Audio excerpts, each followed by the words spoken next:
Dando continuidade ao nosso assunto da aula passada, sobre transformador de potencial, eu gostaria de fazer uma pausa aqui em relação à nossa apresentação e vamos mostrar algo mais na realidade, na nossa vida cotidiana, né, na prática, aonde vocês estariam aplicando isso, tá? Imagina essa situação aqui, ó. Eu tenho a memória de massa aqui do medidor de energia da universidade de 2019, no ano completo aqui, ó. Começando aqui 1/1, né, meia-noite 15. E ele tem aqui 34 mil pontos até dia 31/12, às 23h45, né? Até dia 1/1 de 2020. Tendo essa memória de massa, eu vou observar a seguinte situação. Ele foi me dado aqui, ó, a potência ativa em quilowatts 0,18. Bom, eu sei que essa potência não é a real da universidade, tá? Ah, professor, mas o senhor está pegando aqui de madrugada. Tudo bem, vamos entender primeiro a planilha, depois a gente desce um pouquinho para pegar um horário do dia. Potência reativa em kVAR, indutivo, o capacitivo, a corrente na fase A, corrente na fase B, corrente na fase C e as tensões na fase A, fase B e fase C. Uma coisa eu sei, essa medição ela é realizada do lado de média tensão no 13,8 kV. Então, essa tensão que ele está me dando aqui na memória de massa é a tensão que está vindo do quê? Do meu TP, do meu transformador de potencial. Assim como essas correntes, elas estão vindo do meu TC, do meu transformador de corrente, que é o assunto da nossa próxima aula. Consequentemente, essas potências foram calculadas com esses valores de tensão e de corrente, que eu preciso fazer, então, a multiplicação pela constante. Quem é a constante? É a minha relação de transformação. Então, se eu tenho 112,85, eu sei ali que o meu TP ele é de 115, provavelmente, então.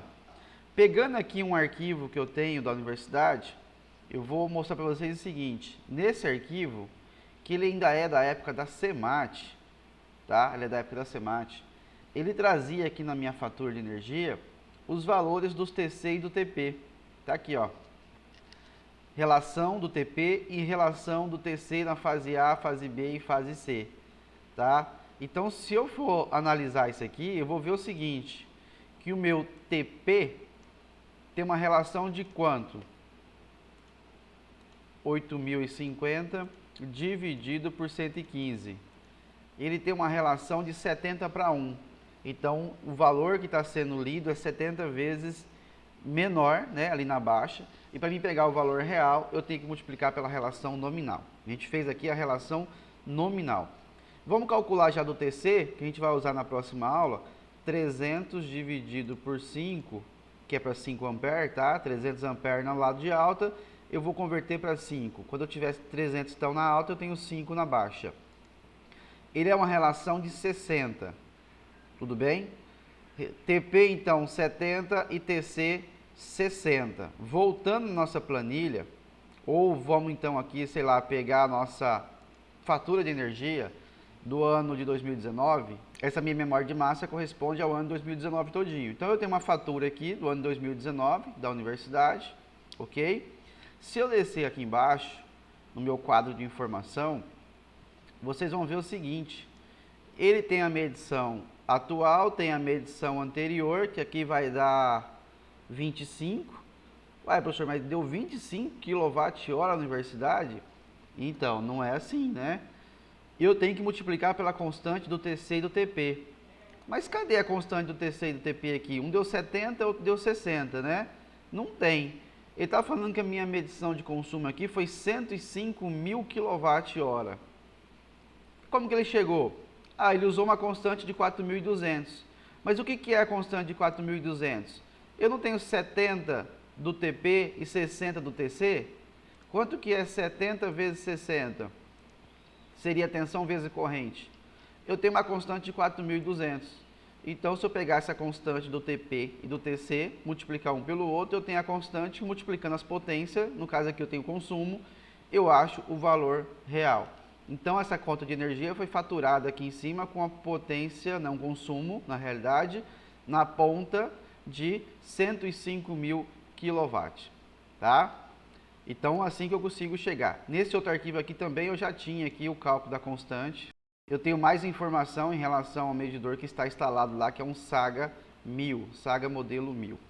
Voltando então à nossa planilha, eu sei então agora que para mim poder pegar o meu valor real de tensão, eu tenho que multiplicar o meu VA aqui por 70, né? Porque é a minha relação de transformação. Eu multiplicando então 112,5 por 70, eu tenho aí 7.899,5 volts, que é o que? É o 13,8 por raiz de 3, porque lá pega fase e neutro, porque é do grupo 2.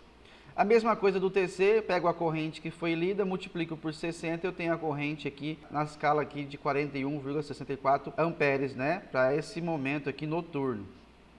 E a potência eu multiplico por 4.200, que é o TC vezes o TP, então o KC, né? Que é o que a gente chama de constante de corrente, e o KP, que é a constante de potencial, multiplico um pela outra, eu acho aí a minha constante para poder multiplicar as minhas potências. Descendo então aqui para um período durante o dia, eu tenho aí potências já maiores, né? Bem maiores. E claro que aqui é dia 1º do ano, vamos avançar aqui a planilha. Vamos pegar aqui um período no meio do ano. Então vocês vão ver aí que oscila bastante a potência, de madrugada menos, durante o dia mais, né? Bom, espero que vocês tenham entendido então assim, agora, né, aonde nós vamos aplicar esses dados do TC e do TP na nossa parte de medição, quando eu falo de medidas elétricas. Então eu vou precisar dessas constantes, saber as constantes, se tem erro, se não tem erro, os dados do fabricante e assim por diante. Então eu estou tentando dar uma geral aqui sobre o TP, né, mostrando a norma que fala sobre o TP, como que ela regulamenta. Isso vale para todos os equipamentos elétricos. Então, quando chegar na aula de TC, eu já vou dar uma resumida em relação a essa questão de norma, porque o que se aplica para o TP também se aplica para o TC. E lá na aula de TC, nós vamos tentar já focar direto nas propriedades do TC que mudam em relação ao nosso TP. Tá ok? Continuando o nosso assunto, então, sobre classe de exatidão. A classe de exatidão exprime nominalmente o erro esperado do transformador de potencial, levando em conta o erro de relação de transformação e o erro de defasamento angular entre as tensões primária e secundária. Então, este erro é medido pelo fator de correção de transformação. Lembra que a gente encerrou a nossa aula passada com o fator de correção de transformação, que exprime tanto o erro de relação de transformação quanto o erro do ângulo de fase. Desta forma, conclui-se então que o fator de correção de transformação é o número que deve ser multiplicado pelo valor de leitura de determinado aparelho de medida, tais como medidores de demanda, watímetro, voltímetro e etc., tudo que mede tensão, de forma a se obter a correção do efeito simultâneo do fator de correção de relação e do ângulo de defasagem entre tensão primária e tensão secundária. Nós vimos na aula passada, então, que os erros relacionados ao nosso TP, ele está diretamente ligado à carga conectada no seu secundário e também ao fator de potência dessa carga. Então a gente considera que um TP ele está dentro da sua classe de exatidão quando os pontos que você encontrar para fator de correção de relação e o ângulo de defasamento, ele estiver dentro do paralelograma daquela classe. Então se eu juntar os pontos entre fator de correção de relação e ângulo de defasamento, e esse ponto se encontrar dentro do meu paralelograma, eu vou ter qual que é a classe de exatidão, então, desse meu TP. Então, para se determinar a classe de exatidão de um TP, são realizados ensaios em vazio e em carga, com valores já padronizados, né, pela norma. Então, a norma vai fazer ensaio sobre tensão nominal, vai fazer ensaio com 90% da tensão nominal, e vai fazer ensaio com 110% da tensão nominal, e o TP ele tem que manter a sua classe de exatidão dentro desses valores. Os transformadores de potencial, então, segundo a NBR 6855, podem apresentar as seguintes classes de exatidão. De 0,1, professor, mas o senhor não falou dessa classe ainda até agora. Sim, porque essa classe ela é a menor possível, né, o menor erro possível, e geralmente são usados para medições em laboratórios ou em equipamentos de aferição, que a gente chama de medidores padrões. Tá? Esse, então, TP, ele tem um erro de 0,1. Tá? Então, é um TP com muita precisão. Aí a gente tem um TP de 0,3, né, que são utilizados aí para medição de energia para fins de faturamento. Tem os TP de 0,6, que são utilizados para proteção e medição de energia elétrica sem a finalidade de faturamento. E temos também o TP de 1,2, que são utilizados para medições indicativas de tensão ou para outros fins. Tá? Então, medição de faturamento tem que ser o TP de 0,3, tá? Com classe de exatidão de 0,3. No caso do transformador de potencial de classe de exatidão 3%, ó, 3%, não é 0,3, 3%.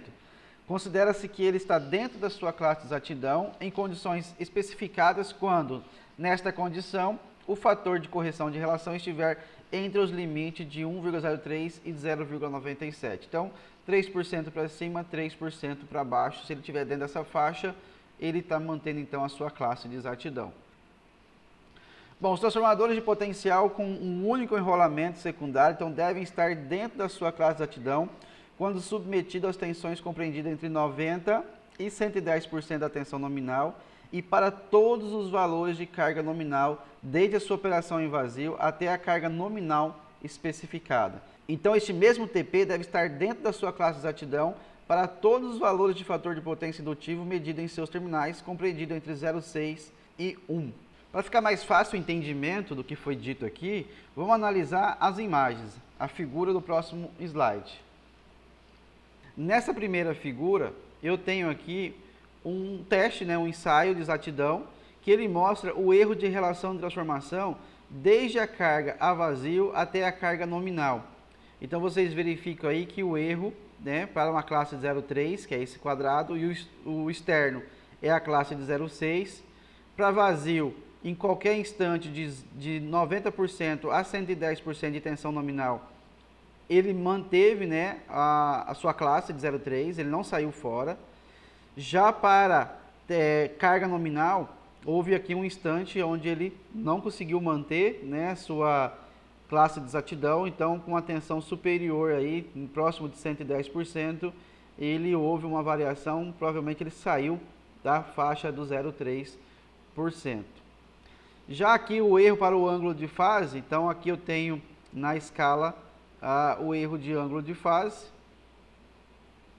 também para o teste a vazio e para o teste em carga nominal. Vocês podem observar aqui então que para a tensão de 90 a 110% da tensão nominal, esse TP manteve então dentro da classe de 0,3 o seu erro do ângulo de fase esperado.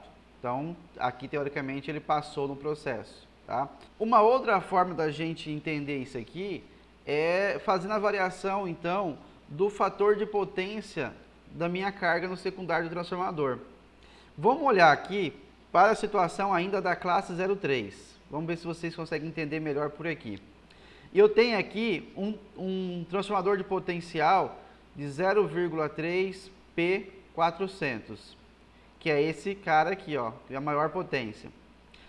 Ele consegue atender a classe de 0,3% para a condição de 12,5 VA, 25 VA e 75 VA.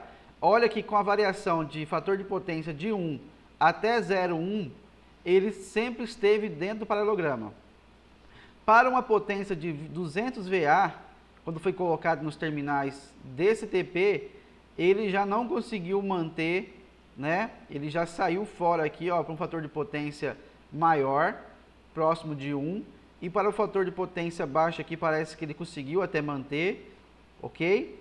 Mas para a carga de 400 VA, ele só conseguiu manter a classe de 0,3 para um fator de potência de 0,7 até quanto? 0,94. Maior que 0,94, ele saiu fora da classe, então ele passou a ser da classe 0,6 e não mais da classe 0,3. E por fator de potência menor que 0,7, ele também passou a ser da classe 0,6 e não mais 0,3. Então o fabricante ele pode especificar isso também para o seu equipamento. A gente vai ver isso ao longo dessa aula.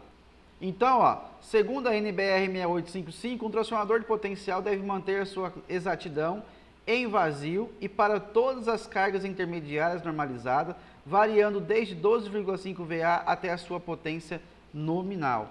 Então, desta forma, um TP de 0,3 P200 deve manter a sua exatidão, colocando-se carga ao seu secundário de 12,5, de 25, de 75 VA e 200 VA. Já a figura ao lado mostra a influência da variação do fator de potência da carga de 0 até 1 para um TP de 400 VA, como a gente acabou de analisar. Bom, interpretando ainda os dados, né, a gente já falou sobre isso aqui, que o TP de 400 ele aguentou de 0,7 a 0,94, a sua classe de exatidão. Já para uma carga de 200 ele aguentou uma faixa bem maior, né? Para a potência então de 75, 25 e 12,5 VA, ele manteve então a classe de 0,3 independente de fator de potência. Já para 200 e 400, a gente já viu que não foi bem assim, né? Para 200 e 400 existe aí fatores de potência que ele não atende sua classe de exatidão. Então, na hora de você dimensionar a sua carga que vai ser ligado no secundário do TP, você precisa ter esse conhecimento e verificar se o seu TP vai ou não funcionar dentro da sua classe de exatidão. Vamos fazer um exemplo de aplicação para poder fixar esse conteúdo. Ó, no ensaio um transformador de potencial de 13.800 volts para 115, grupo de ligação 1, então é fase, né? Foram anotados os seguintes resultados. Tensão primária aplicada 13.800, tensão nominal. Tensão secundária medida 113,6 volts. Erro do ângulo de fase de menos 24 minutos. Com base nesses resultados, determinar a classe de exatidão do transformador sob ensaio. E aí, como que a gente vai achar qual classe que esse transformador está inserido? Basta achar o fator de correção de relação, juntar com o ângulo de fase em minutos, achar qual ponto que eles se conectam e a gente tem então a classe de exatidão. Vamos fazer então. A primeira coisa que a gente vai ter que fazer é achar a relação de transformação nominal. Quem e quem? A tensão nominal, que no caso lá foi a tensão aplicada também, coincidentemente, pela nossa tensão nominal do secundário do nosso TP, que é 115. Então deu uma relação de 120. Mas a gente tem capacidade também de achar a relação real, que é quem? 13.800 por 113,6. Então eu tenho a nominal e eu tenho também a real. Com isso eu consigo achar o quem? O fator de correção de relação. Lembra da aula passada? Que é quem? É o real sobre o nominal. E se eu multiplicar por 100 ainda, eu acho esse valor em percentual, né? Então tá aí 101,2%. Erro de relação de percentual, então, foi de quanto? De menos 1,225, né, por cento. Fazendo essa ligação agora lá no nosso paralelograma, jogando o fator de correção de relação, 101,2, ali aproximadamente esse valor, juntando com o ângulo, né, que foi dado em menos 24 minutos, eu vou achar aquele ponto que indica nessa situação em qual classe que está se encaixando esse meu TP. No caso ali ele se encaixou na classe de 1,2, bem no limite da classe de 1,2. Outro fator importante que a gente tem que levar em consideração é as longas distâncias que a gente conecta entre o nosso TP e o nosso ponto de medição. Imagina numa planta de uma subestação, eu tenho lá um TP lá no pátio da subestação, onde ele está pegando o sinal da linha, e esse sinal na baixa de 115, ele é levado até a minha cabina de medição, onde tem todos os meus medidores, os meus relés de proteção. E vamos supor que tem uma distância aí grande, né? 50 metros, 100 metros, depende da estrutura da nossa subestação. Essa tensão de 115 nessa distância, dependendo do nosso cabo, vai provocar uma queda de tensão. E essa queda de tensão ela vai provocar alteração na exatidão da medida. Então vamos fazer um exemplo de como você calcula isso e como você dimensiona isso. Calcular a queda de tensão nos terminais de um circuito alimentado por um TP de 1,2 para 400 VA, né, de potência nominal, sabendo que a carga é de 378 VA com um fator de potência de 0,85. Então foi dado aí o meu TP, foi dado a minha carga ligada no secundário dele. Sabe-se também que o circuito foi feito com fio de cobre de 10 mm² e ele tem uma resistência de 2,2 ohms por quilômetro, ó, ohms por quilômetro, tá? De comprimento igual a 90 metros. Então, o TP está ligado ao medidor 90 metros de distância. Então, ida e volta, eu vou ter o dobro de cabo ligado aí, tá? Então, 90 para ir, 90 para voltar, eu tenho que levar em consideração a ida e a volta desse cabo de 10 milímetros.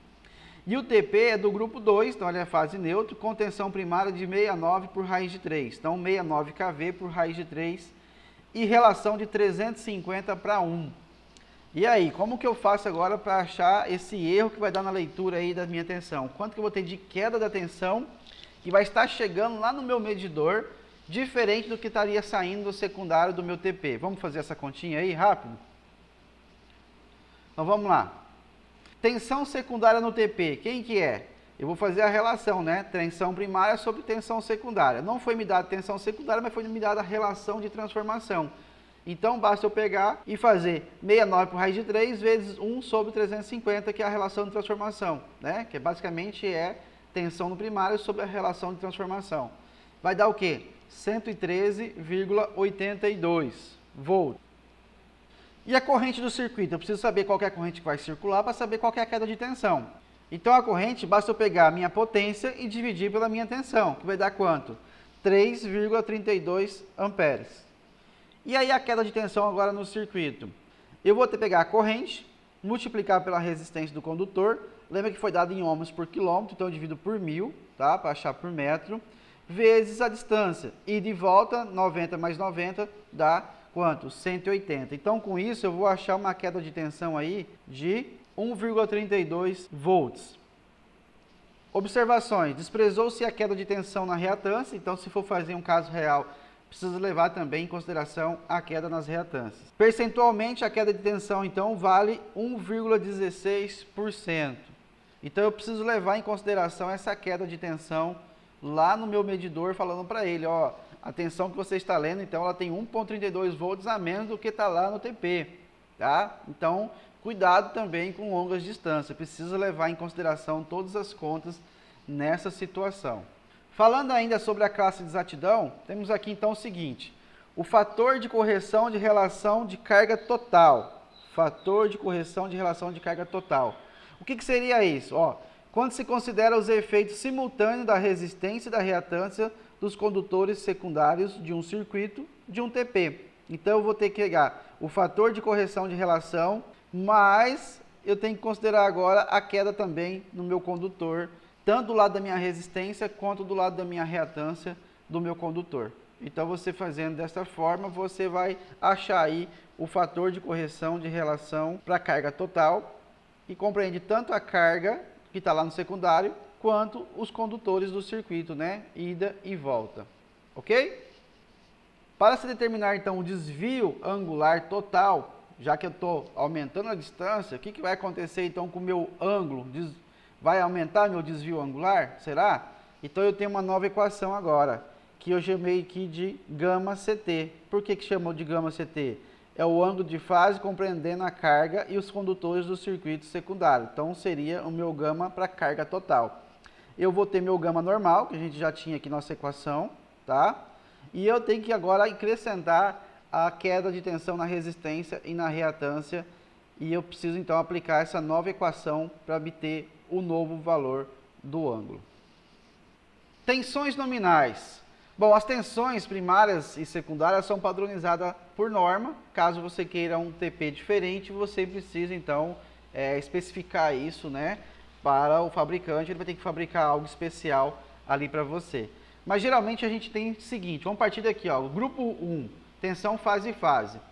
115, a tensão primária, e a tensão secundária, eu vou considerar que é sempre 115 aqui, tá? No grupo 1. Então, 115 para 115, eu tenho uma relação de quanto? 1 para 1. 230, que seria o dobro, né?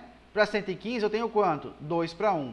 E assim por diante. Então, se pegar aqui o 13,8, que no caso do grupo 1, né? Fase, eu vou ter quanto? 120 para 1, tá? Seria o 13,8 para 115, que é a mesma coisa de 120 para 1, é a relação de transformação.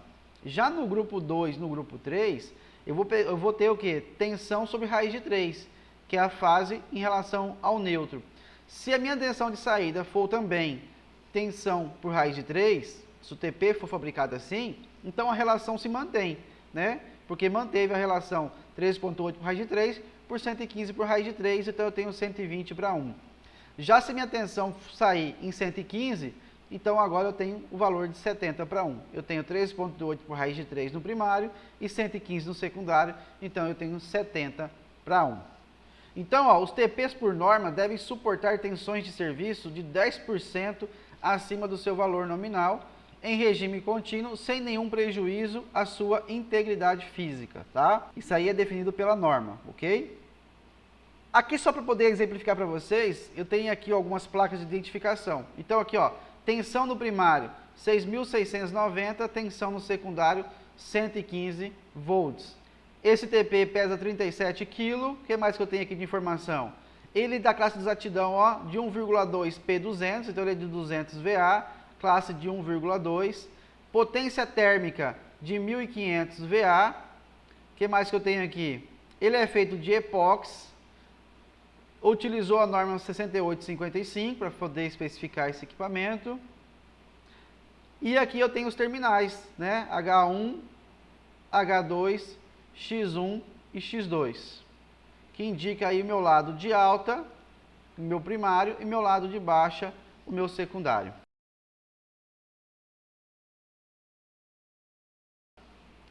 Nessa outra imagem, não está tão boa quanto a anterior, mas eu tenho aqui, ó, um TP da classe exatidão de 0,3 P12,5, né?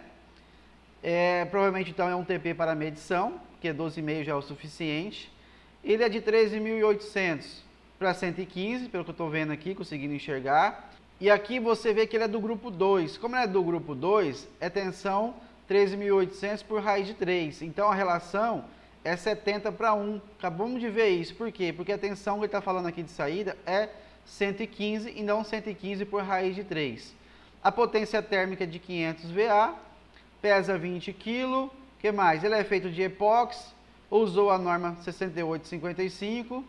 E aqui tem as ligações dos terminais, mostrando aqui então que é ligado ao terra, o H2, tá? Tá ali especificado no desenho. Simbologias. É importante a gente entender a simbologia que a norma estabelece, e isso é padronizado para todos os outros equipamentos, tá? Quando que eu uso o sinal de 2 pontos?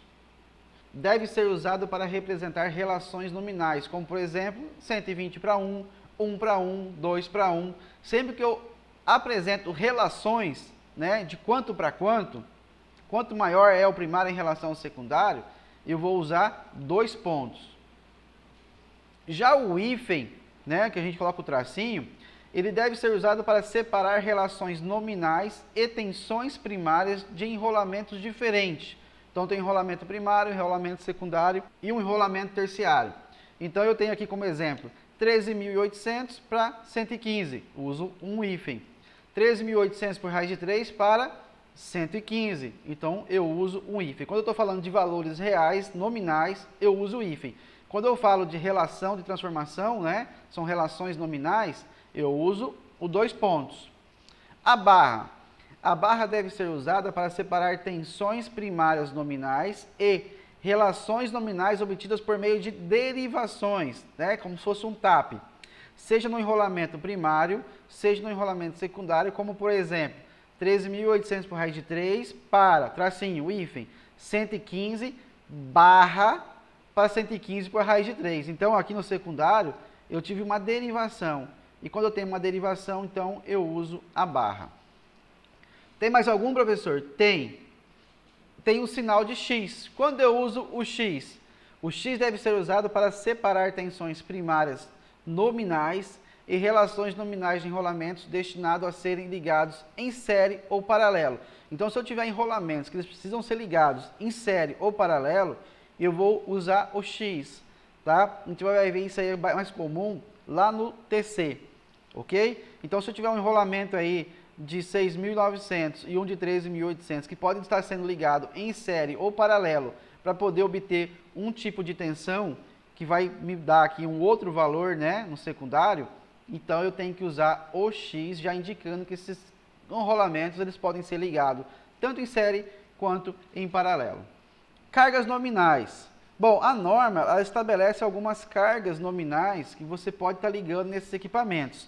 Vamos pegar aqui, ó, na carga nominal, na tabelinha da norma, que foi tirada lá da norma, Na ABNT, ela fala o seguinte, eu tenho um P de 12,5, significa o quê? Tem uma carga de 12,5 VA, tá? Um P25, uma carga de 25 VA, P75, 75 VA e assim por diante. A ANSI, ela troca o número da potência por letra. Então, o W representa 2,5, o X representa 25, o Y representa 75 VA, tá? Então, a potência aparente, então, que foi dada aqui, que aqui é a simbologia, né? Ela é dada em valor de VA.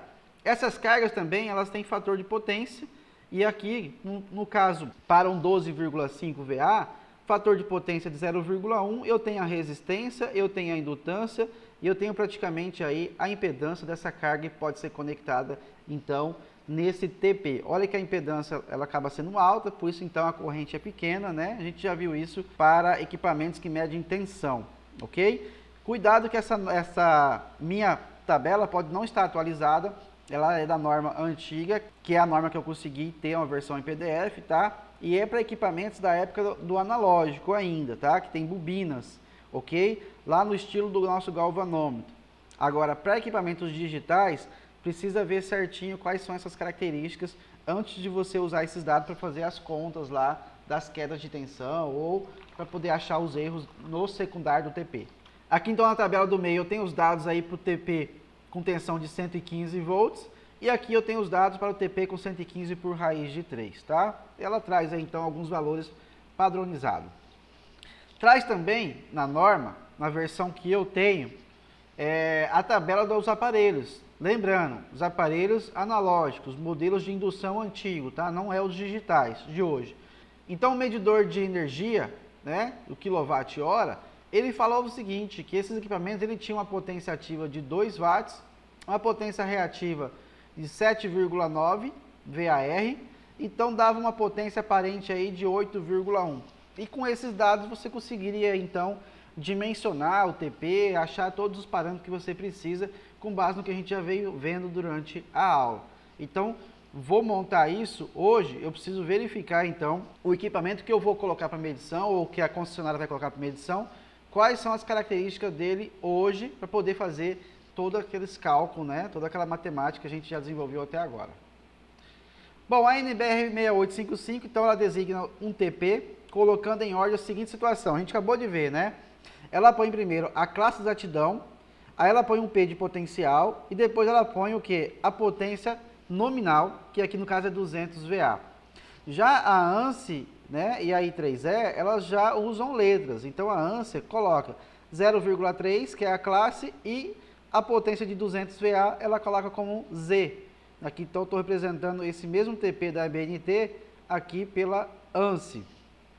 Um mesmo TP, ele pode ter classes diferentes de acordo com a carga ligada. Então, olha aqui no caso desse exemplo. Ele tem aqui, ó, uma classe de 0,3, se eu usar uma potência de 12,5 e uma potência de 25 VA. Ele tem uma classe de 0,6, desse mesmo TP, se eu ligar uma carga de 75 VA. E ele tem uma classe de 1,2, se eu ligar uma carga de 200 VA. Ok? Lembra das nossas imagens lá atrás, que eu falei que vocês tinham que ver se ele se encaixava dentro de qual paralelograma, de acordo com a carga e o fator de potência da carga? Então, um mesmo TP, ele pode atender para a classe 0,3 para um certo tipo de carga, e conforme você vai aumentando a sua carga no secundário desse TP, claro que ele tem que suportar essa carga, ele vai mudando. Então, vamos pegar aqui esse TP de 0,3 P200. Ele é 0,3 para 12,5 e 25. Ele é 0,6 para uma carga de 75 e ele é 1,2 para uma carga de 200, mas a potência nominal dele é de 200 VA no secundário. Em relação à polaridade, se ela é subtrativa ou aditiva, a gente sempre olha a seguinte situação. Eu tenho um lado de alta, né, que é o H1 e o H2, definido pela norma. Lado de baixa é o X1 e é o X2.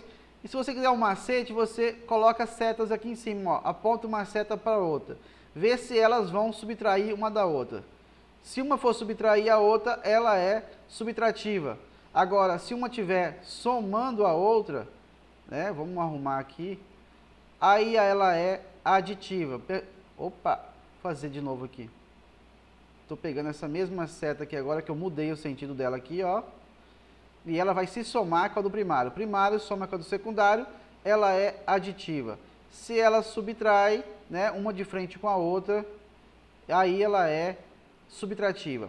Por norma, praticamente todos os TP, ele vem na modalidade subtrativa, tá? Só é fabricado na modalidade aditiva se for solicitado pelo cliente. Então, aí ele vai mudar o jeito de fazer. Então, existe a correspondência aqui, ó. Onde eu tenho o H1, eu tenho o meu terminal X1. Onde eu tenho o H2, no mesmo sentido, eu tenho o X2. Aqui, ó, terminal H1 está correspondente ao seu X1. O terminal H2, ele é correspondente, então, ao seu X2. Praticamente, então, ali, um de frente com o outro para poder facilitar, e isso é definido também por norma. Então, pessoal, ó, o TP em epóxi, ele está sujeito à formação de bolhas no interior da sua massa isolante, ou até mesmo uma coisa que não é muito comum, né, a mistura no epóxi de algumas impurezas indesejáveis. Claro que o fabricante toma todo esse cuidado. Mas se acontecer isso, de ter bolha ou impurezas dentro da estrutura do TP, e com isso ele vai resultar no quê? Ele vai resultar no surgimento de descargas parciais no interior do vazio ou entre as paredes que envolve a referida impureza, que a gente acabou de citar.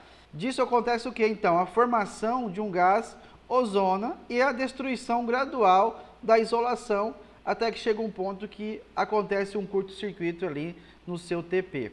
Então a norma, ela prescreve os valores limite dessas descargas parciais e a metodologia de medição das descargas parciais. Então até isso a norma ela traz, ela explica como fazer. Então o fabricante ele vai seguir toda a metodologia, todos os dados apresentados na norma para fazer esses testes, tanto nos transformadores de potencial de epóxi, quanto nos de a óleo.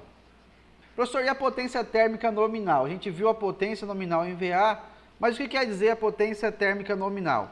Bom, ela é a potência em que o TP pode suprir continuamente sem que seja excedido o seu limite de temperatura nominal. Então eu posso conectar cargas lá, garantindo que o meu TP ele não vai exceder o seu limite de temperatura.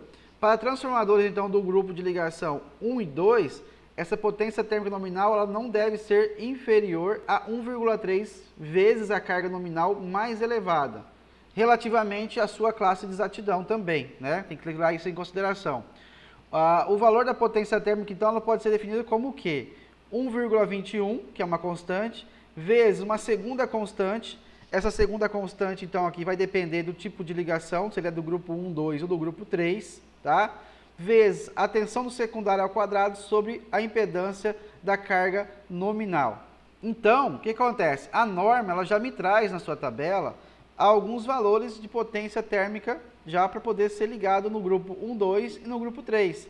Então vamos pegar aqui como exemplo, que é o exemplo numérico que a gente vai fazer agora na sequência, o P75 é 75VA, se ele for ligado no grupo 1, 2, ele suporta até 110 VA de potência térmica.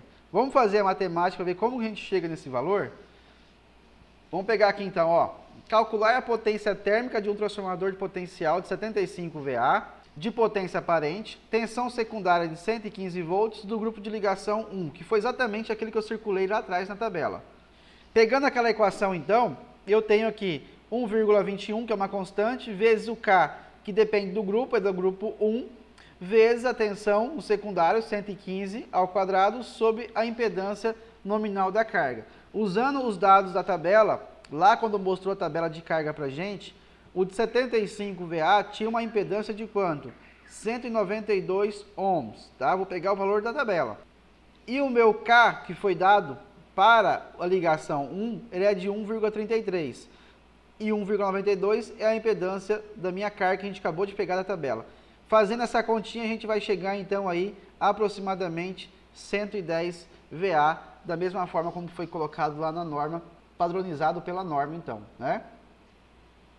A norma também ela traz para a gente algumas situações que o fabricante precisa fazer os ensaios, né, e verificar se o nosso TP aguenta esses transitórios. Então ele faz aqui tensão suportável de impulso atmosférico, aí ele faz do tipo B, do tipo A, que seria uma aplicação pleno do sinal ou cortado. Tensão suportável nominal à frequência industrial durante 1 minuto. Quando eu falo, então, a frequência industrial, ele é durante 1 minuto. Então, aqui em kV, ele aguenta aí 4 kV, 10 kV, 20 kV, dependendo da tensão máxima do equipamento, tá? Em kV. E ele traz também a tensão suportável nominal de impulso atmosférico, também do tipo B ou do tipo A, que seria o pleno ou cortado. Não vou entrar em muitos detalhes nisso, porque não me interessa aqui na nossa disciplina, mas vocês vão ver isso lá na disciplina de equipamentos de potência, ok? Ensaios de rotina.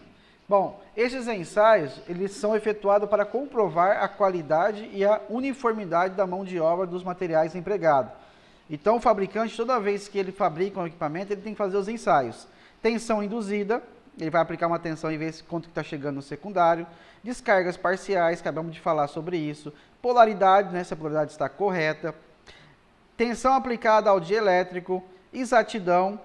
Resistência à pressão interna. Fator de perda de isolamento. Então, ele faz alguns testes. Se vocês quiserem saber mais detalhe, pega a norma, que a norma traz certinho esses dados, tá? Não querendo delongar muito a aula, eu vou acelerar nessa parte. Ele faz também os ensaios de tipo. O ensaio de tipo, ele quer saber se esse equipamento ele é capaz de funcionar em condições que estabelecidas pela norma.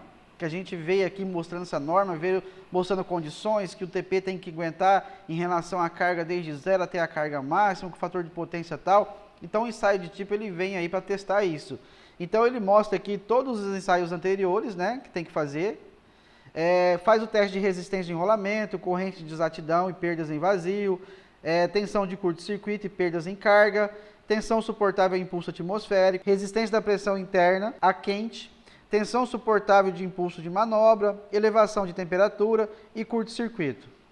Já os ensaios especiais, eles são feitos para transformadores com tensão superior a 138 kV, que aí no caso está o ensaio de radiointerferência e também o ensaio de estanqueidade a frio. E para me especificar um TP, professor, eu preciso comprar um TP e eu tenho que especificar ele. Primeira coisa, você precisa saber se você vai usar esse cara para serviço de medição de energia elétrica, para faturamento, né, no caso, que você já vai saber que ele é da classe 03, ou para medição indicativa, comando, né, de painéis, alguma coisa assim. Eu vou usar um TP para alimentar um painel, porque eu tenho uma tensão lá de 440 volts e eu preciso alimentar minhas contadoras com 220, então eu posso usar um TP também. Ou para proteção, que aí eu vou usar ele para monitorar uma tensão em algum ponto e a proteção vai estar atuando. Quando eu vou fazer isso, então, eu preciso definir alguns parâmetros para o meu fabricante. Falar, ó, eu preciso desse TP. Quais dados, então, eu preciso passar para o meu fabricante? Se ele vai ser de uso interno ou externo, qual que é a classe de exatidão que eu preciso, qual o número de enrolamento secundário ou derivação eu vou precisar. Eu preciso de 2 enrolamentos, um só, é para medição de faturamento, então é um só. Eu vou precisar de 2, né, para alimentar um circuito e para alimentar outro. Qual é do grupo de ligação? É fase ou fase neutro? Né? Então, do grupo 1, 2 ou 3. Qual que é a potência térmica que eu vou ligar de carga ali? Qual que é a carga nominal que eu preciso? Qual que é a relação de transformação? Qual que é o nível de isolamento? Qual que é a tensão suportável à frequência industrial? E o tipo? Encapsulado em epóxi ou ele é imerso em óleo? Então eu preciso definir isso antes de comprar o meu TP para poder colocar no meu circuito. Bom, eu encerro por aqui a parte de TP, tá? Eu espero que vocês tenham entendido aí tudo que envolve equipamentos elétricos, né? Eu tentei mostrar aí um pouquinho que tem a norma, e a norma ela traz aí parâmetros para os fabricantes, né? E também define parâmetros padronizados para todos os fabricantes fazerem da mesma forma. E o mesmo vai acontecer para transformadores de potência, para transformador de corrente e para qualquer equipamento, tá ok? Nossa próxima aula então é sobre TC, essa parte que fala bastante sobre norma, dados que tem nas normas. Eu vou tentar dar uma resumida na nossa aula de vídeo, mas eu vou deixar o material completo no PDF para vocês estarem analisando depois, ok? Então, valeu, encerro por aqui a parte de TP e a próxima aula então é sobre TC.